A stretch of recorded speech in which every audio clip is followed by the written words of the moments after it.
Babalik po tayo dito sa laban ng San Mig Coffee at GLOBALPORT Batanguer. Ito ating munang tingnan, partner. Itong napakagandang galaw naman na ito. Nitong si Marquis Blakely. At kung wala kang elevation, hindi mo makukompleto ito. Ganyan po umiwas sa foul. Talo pa yung Michael Jordan kasi Jordan parang planado dadalhin sa reverse. Ito parang nag-isip sa eme.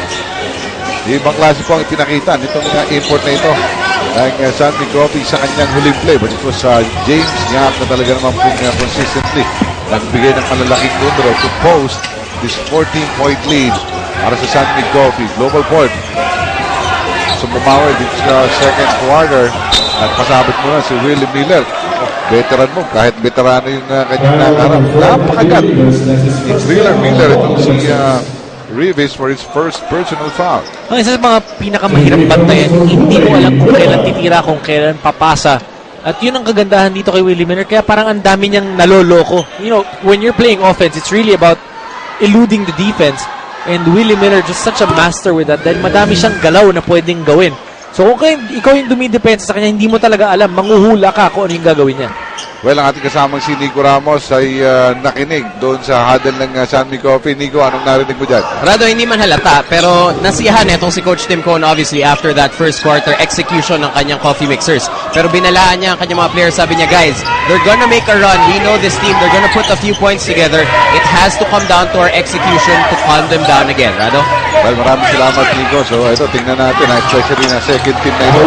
Ang natin for San Mig Coffee, but Alain Maliksi, the new addition dito sa lineup ni Coach Tim Cone, nagbibigay na ng 4 na puntos. Alain Maliksi, ever since he was picked up by San Mig Coffee or traded for him, napakaganda ng pinakita. Alam mo, itong si Maliksi, in the preseason, he was averaging close to 30 points a ball game at that time nung Barako Bull pa siya. Nasa Dubai, balitang-balita yung mga ginagawa nitong si Alain Maliksi. Pero ngayon po, iba na kanyang uniforme, kulay puti na. At ito, kanina pangago sa bola. Ito si Marky naman at saka si Yancy Diocampo. Nanalo pa doon si Marky. And reverse, si AJ Mandani namin test. John Dan Salvador for the offensive rebound. And GLOBALPORT will reset this one. Parehong walang import ang magkabilang po na at this point. Willie Miller, ikot ito, naagaw! Na-anticipate ito si Mark Paroca. Rarat-rat ang layup na, mintes, but enough to fish a foul from Willie Miller. San Mig Coffee very good at anticipating the passing lane in today's ball game. Pangatlong steal na nila yan.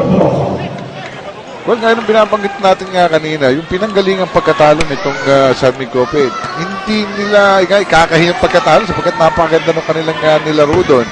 So, paangat na rin ang laro nitong San Mig Coffee. That's why hindi tayo nagugulat sa magandang simula nitong kapunan ng San Mig Coffee, including the strong move by Marquis Blakely. Atin po sa inyo yan ang Photon, empower your business. Talking about that last game of San Mig Coffee, nung fourth quarter lang naman sila naunahan eh. Una pag-iwanan.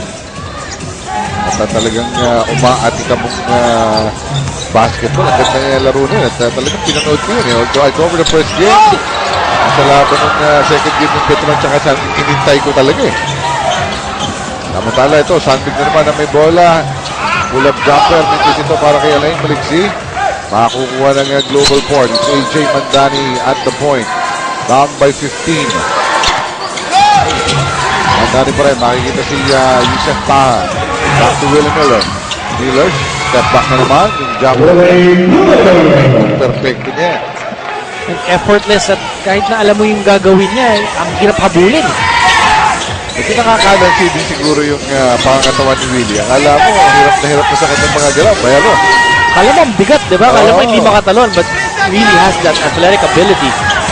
Matala, PJ Simon, namintis doon sa ilalim. Si Yancy, mintis din. Tatapikan ang bola. Ito, nagkita na po yung ating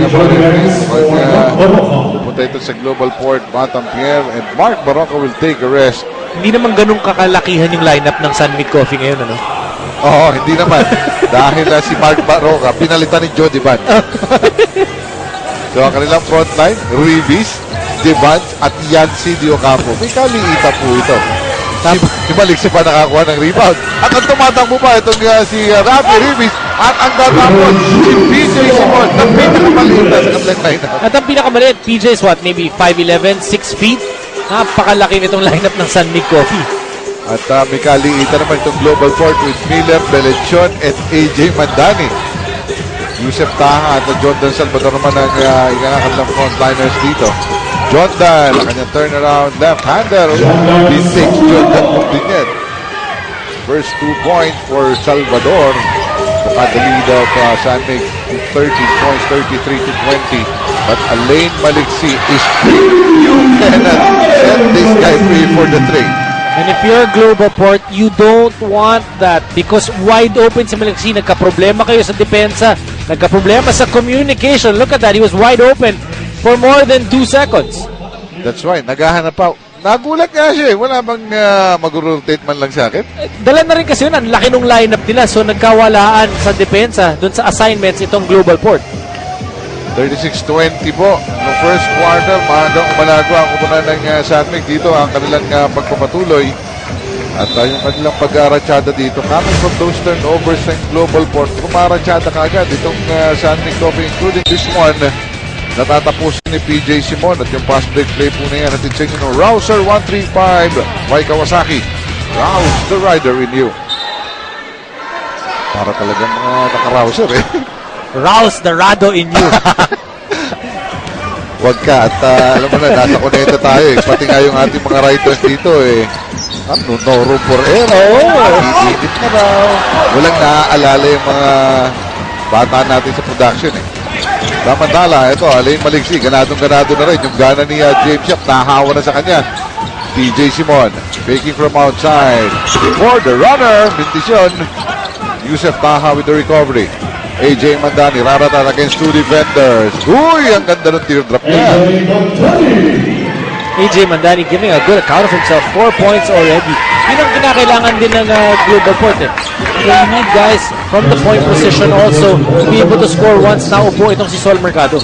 Alam mo itong si AJ Mandani, I think is guy na sa bilig pa lamang nagsimula. Pero pag tungtong na dito sa PBA, patuloy din yung kanyang pag-blossom dito. That's why he's getting the minutes dito sa kupunan na ito ng madaming mga gwardiya.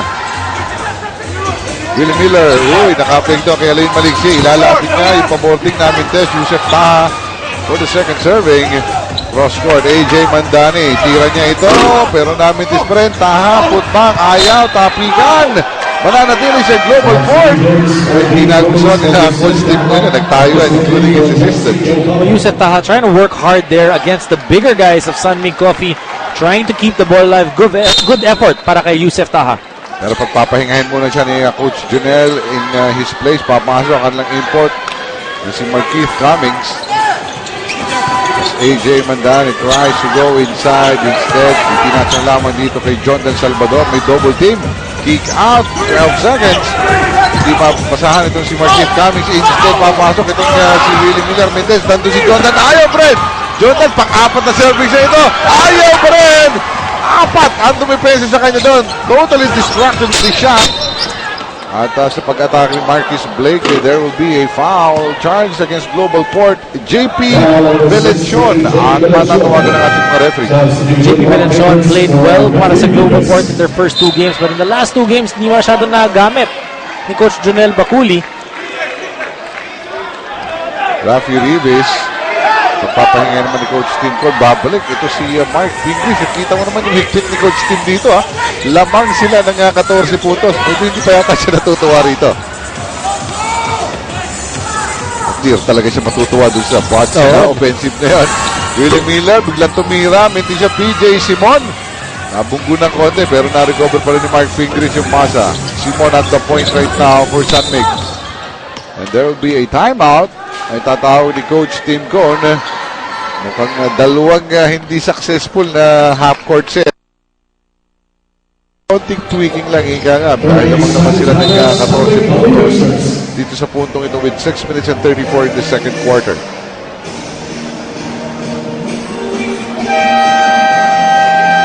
$14-point lead para sa San Mig Coffee Mixers. Rado, you're up by 14. You're coming off a turnover. Right away, Coach Cone gusto niya makakuha ng rhythm. Wala pa silang rhythm in their first 4 games. So now he's trying to anticipate na magkaroon sila ng 48 minutes of solid basketball, and that's why he called that timeout. Well, alam mo, partner, James Yap is scoring, Mark Pingris is rebounding very well. Pero bago yung ating diskusyon, pasalamatan muna natin ang ating mga radio partners. 90.7 Love Radio, 101.1 ESFM, 96.3 Isarac, and DZSR 918 Sports Radio. Ayan, nakikita niyo po Coach Eric Reyes and Ben D. Santiago ngayon na naghahatid sa inyo sa DZSR. Ang pinapasimula ko din na partner, ang Sunny Coffee, kaya naman sila lamang dito. Nagdidisigan natin. Nandun yung laro ni James, nandun ang laro ni Ping, ni Blakely. But itong Globalport, star-studded din itong lineup na ito. Hindi sila makausad. No momentum at all dito sa first 2 quarters. Well, San Mig Coffee, they're able to follow their game plan. Sineset up nila si James kanina, nakakashoot si James. When they went big, nakakuha pa ng fast break points itong San Mig Coffee. Napoposte itong si Blakely, they're able to get it. That's why their field goal percentage is up. Tapos they're able to control the boards. They are leading this rebounding match 20-13 if I'm not mistaken. So lahat ng kinakailangan gawin, nagagawa ng San Mig Coffee. Ito namang Globalport, nagkakaproblema pa sila dun sa puntos. Oo, sapagkat alam mo, kahit yung kombinasyon ng mga players, yung first 5 nila, actually may kalakasan. But I don't think yung mga players would complement each other. I would rather have itong si AJ Mandani na ang unang iniisip ay magpasa doon sa kanilang mga players na nasa loob. Halimbawa with Jay Washington and Gary David. Ito, Washington at AJ Mandani magkakasabay dito sa punto ito. Pero nawala na sa party player dito kay Marcus Blakely. Pangalawang best na nangyari yan para sa Globalport na meron nalilibreng isang tao para dito sa San Mig Coffee Mixers. Their coach, Jonel Baculi, ayaw na ayaw mo yan because that means not everybody's on the same page. Well, yun ang tanong dito for Globalport. Being on the same page. And so far, hindi pa po nila na itatala o papakita man lang yan. Even itong kanilang magaling na effort. Nakukugkog ng maayos. JP Belenchar from the corner. After that hand-off, ang bola mananatili sa Globalport. Si Mark Pingris, talagang galit na galit. Tinuturo niya si Cummings daw ang last touch doon. At mukhang i-reverse nga ng ating mga referees. Ito po, yung magandang pasa kay Marcus Blakely for the slam. At lamang ng 16. Ang kakupunan ng San Mig Coffee. Tumawag ng tama ng Globalport. Magbabalik po kami kagad. Mixers itong si Alain Maliksi. You know, one thing, pinag-uusapan natin, Rado, kanina pa, yung opensa ng San Mig Coffee, nakaka-delivering mga big guns sila. But talk about their defense. Holding down itong Globalport to just 22 points. And yan ang numbers itong si Alain Maliksi. 7 points, 4 rebounds in the moments that he was given na playing time ni Coach Tim Cone. But yung depensa nitong San Mig Coffee, holding down Globalport to just 28% from the field.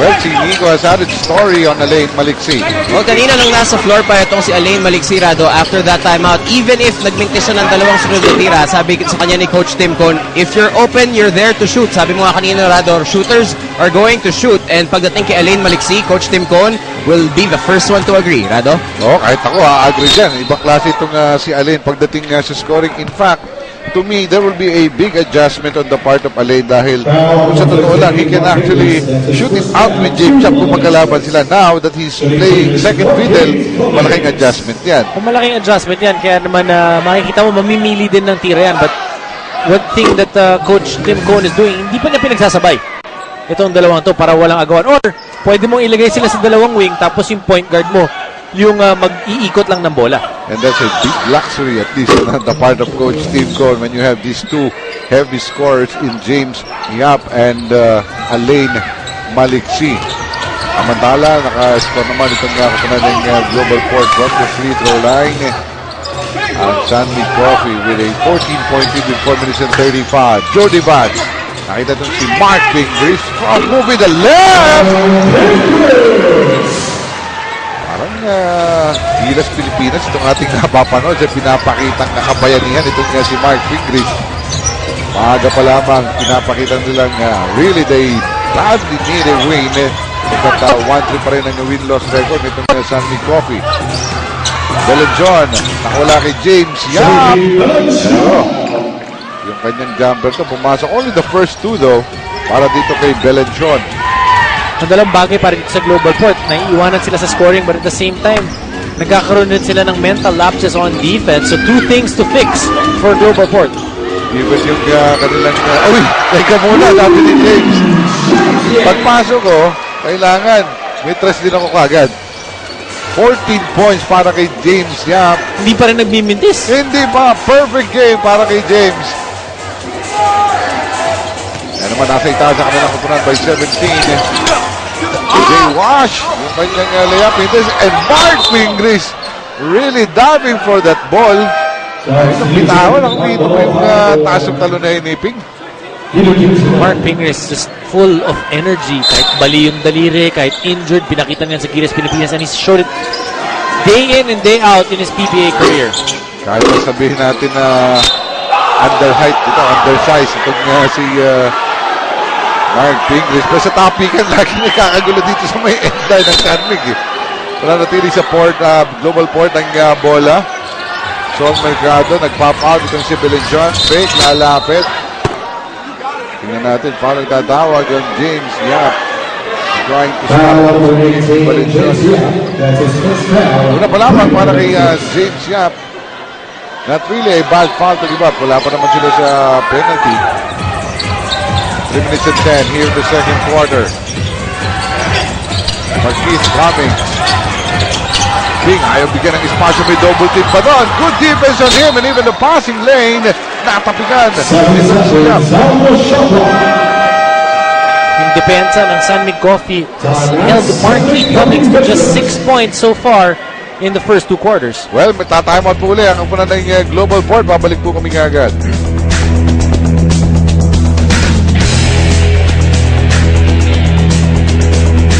So far, but in today's ball game, he's a marked man only with 6 points.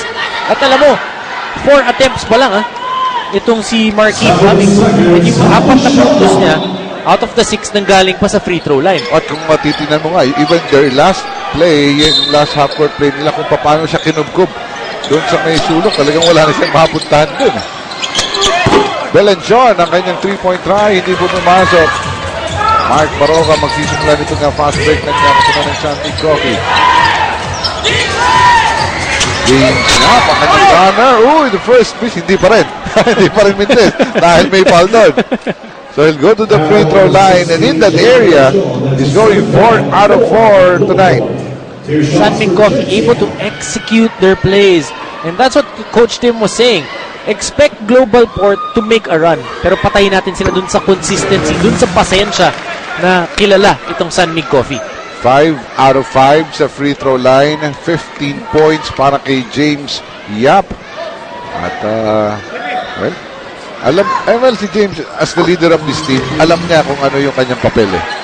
Hinahanap at hinahanap na siya sa putong ito. They are down 1 and 3. And he's delivering here. Oh, definitely. James Yap knows that he's the #1 guy for San Mig Coffee. Nakausap ko nga siya nung huling beses.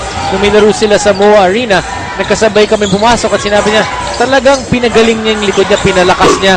And, that's what happens when you really work on your physique and your body. Magre-respond yan. Naiwanan pa si Joe Devance for the soft dunk. At ganun, kawala ang depensa ng GLOBALPORT dito. Binabanggit mga partner, not only their execution in the half court, yung depensa nila, kanina pang butas na butas. 14 points in the first quarter, only 12 so far here in the second. Make that 14 as well. Pero yung depensa ng San Mig, they're just doing everything right. Alam mo, itong si Sol Mercado, even with his effort, na ipasa muna yung bola with nothing really going right for them. Hindi ko na siya masisisi na ituloy-tuloy na lang niya yung layup na yun eh. Well, yun naman yung sinabi niya kay Nico, di ba? He would concentrate on trying to pass the ball first. Pero, pag kinakailangan siya pumutos din siya. James siya, finally missing. Hindi ko rin lang iniisip. Pagkat titingnan mo, 19 pa rin ang kalamangan nila. Gary David, muling babalik. Had a few minutes to start the game. Pero wala pang puntos na itatala si El Granada. Babantayan pa niya itong na si Marquis si Blakely. Medyo may kahirapan. Although nandun na yung help defense niya. Joe Devance with a good recognition sa low post ng kanilang import. Nalibre sa layup itong si Joe Devance who now has 8. Easy offense para sa San Mig Coffee.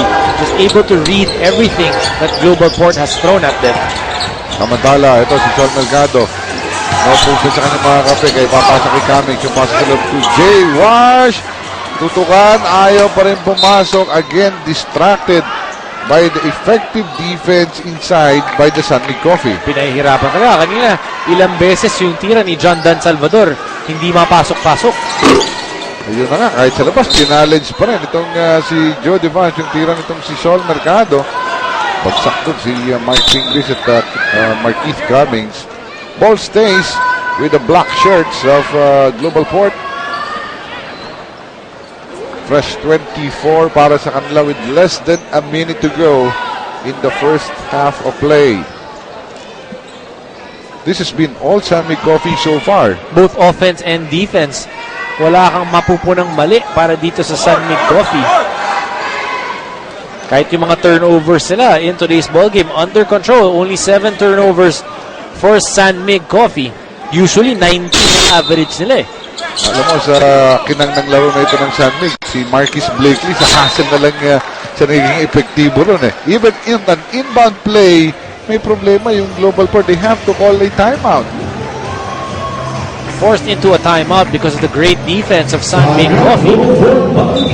But this will be a full timeout, kaya babalik po kami matapos ang ilang sandali.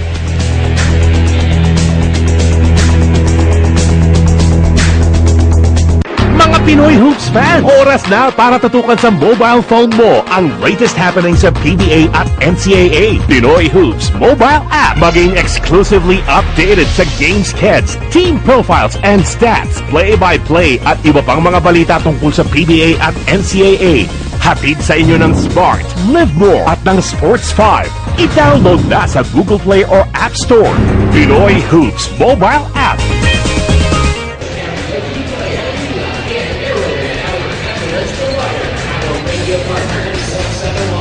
Presently, ito po ang ating team standings, pero nakikita po natin ang magkatabi ang GLOBALPORT at San Mig. Although tabla ang GLOBALPORT with Alaska and Token Texas, San Mig noon ng Barangay Ginebra. Kung mananalo ang San Mig tonight, lalampasan nila o tatabla nila. Actually, ang kupunan ng GLOBALPORT with 2 wins and 3 losses. So mapupunta sila, they'll go up 1 spot, they will move up to number 7. But ito yung pinag-uusapan natin during the break, Rado. Ito yung San Mig Coffee na kinakatakutan. Sa apal noon ni Marquis Blakely, ito yung nakita natin sa Petron game nila eh. Harapa sinasapal ito si Marquis Blakely. Gary David na naging biktima niya sa pagkakataon na yun. Inbound once again with less than a minute to go. JT Belenjon, gusto ipagpag si James Yap. Tapos yung kanyang dress, rebound. Dando na naman ito si Mark Pingrist. Si Marquis Cummings, nagreklamo sa mga referees. Binutol sa ni Mark. Mabigat yun para sa import and for the other players of GLOBALPORT. Yung seemingly parang walang napupunta sa, wala kayong ginagawang tama. Pero aasahan mo rin. Darating yan sa laro na ito. Konting sipag na nga lang. At yun ang gusto gawin itong mga GLOBALPORT. From Mercado to Jay Wash. Gary David for 3! Bigyan mo lang talaga sa Gary. Pumulong yan eh. Well, Gary David, one of the guys that can score 15 points in any given quarter. And remember, Rado, pinag-usapan natin at the beginning of the coverage, yung bigat na dala-dala ni Gary David at ni James Yap sa laro para sa kanilang kupunan. They are the guys na parang import eh. Pag nakapunto sila ng madaming ginaganahan lahat. But look at the challenge being put on Gary David. Si Marquis Blakely ang kanyang babantayan doon. Kaya naman, nilapon siya doon si Marquis Blakely dahil huli yung help defense. Samantala, Sol Mercado with the last hit dito sa ating first half of play. Natapos 20 puntos ang kalamangan itong San Mig Coffee Mixers. 51-31 with a big